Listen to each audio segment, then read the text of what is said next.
रामायण महायुद्ध में कैसा समय भी आया था जब स्वयं आदि शक्ति स्वरूपा माँ दुर्गा भगवान राम के विरुद्ध और रावण के पक्ष में खड़ी थी।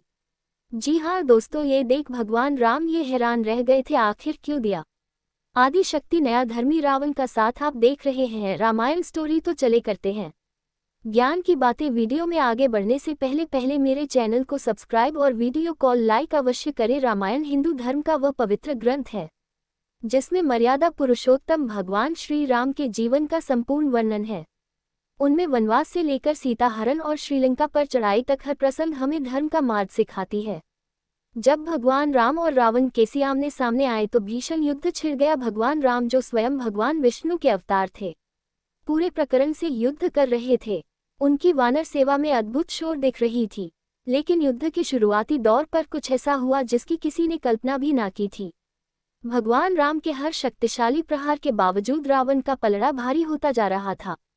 भगवान राम अचंभित थे। उन्होंने अपने दिव्या नेत्रों से देखा कि स्वयं जगत जननी आदि शक्ति रावण के रथ पर विराजमान है और उसकी रक्षा कर रही है।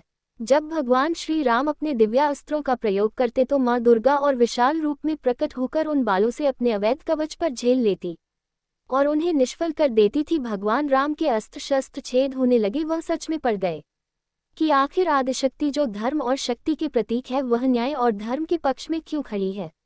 ये युद्ध अब केवल नरवाना और राक्षस का नहीं रह गया था, ये तो भगवान राम और आदि शक्ति के बीच एक अब तक संघर्ष बनता जा रहा था।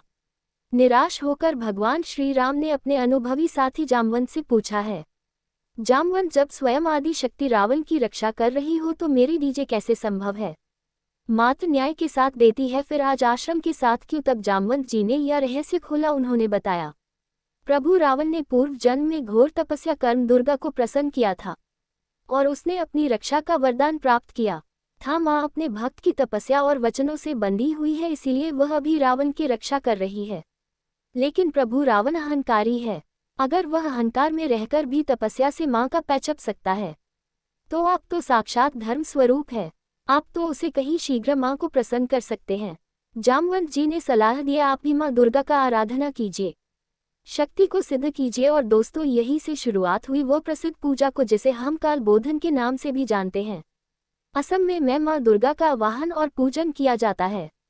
भगवान राम ने तुरंत युद्ध भूमि के पास सीमा दुर्गा का विधिपूर्वक पूजा आरंभ की करते हैं कि पूजा के लिए 108 नीलकमल पुष्पों की आवश्यकता थी। पूजा चल रही थी और जब अंतिम पोस्ट चढ़ाने का समय आया तो एक पुस्तक कम पड़ गया। यह शायद माँ का ही परीक्षा थी। पूजा खंडित न हो, अपना संकल्प पूरा हो, इसके लिए भगवान राम ने, जिन्हें कमल नयन भी कहा जाता है, अपने नेत्रों को ही पुष्प के स्थान पर अर्पित करने का निश्चय किया। जैसे ही उन्होंने अपना बड़ अपने नेत्र के ओर बढ़ाया, तभी माँ दुर्गा प्रकट हो गई। वह भगवान श्री राम के ही साथ वोर भक्ति और समर्पण से अत्यंत प्रसन्न हुई। उन्होंने श्री राम के हाथ पकड़ा और उन्हें विजय के आशीर्वाद भी दिया। अपना दुर्गा ने कहा, मैं अब रावण के नहीं धर्म के साथ रहूंगी, जो विजय तुम्हारी होगी। और इसके बाद क्या हुआ ये तो आप सभी जानते हैं।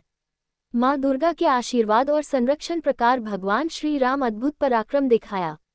भगवान राम ने आधार में रावण का वध कर लंका पर विजय प्राप्त की और माँ सीता को कुछ साल वापस अयोध्या लेकर आए।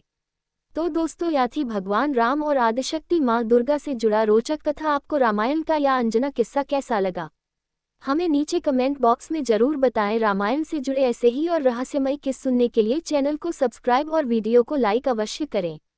फिर मिलेंगे एक खास वीडियो के साथ, तब तक देखते रहिए रामायण कहानी। धन्यवाद।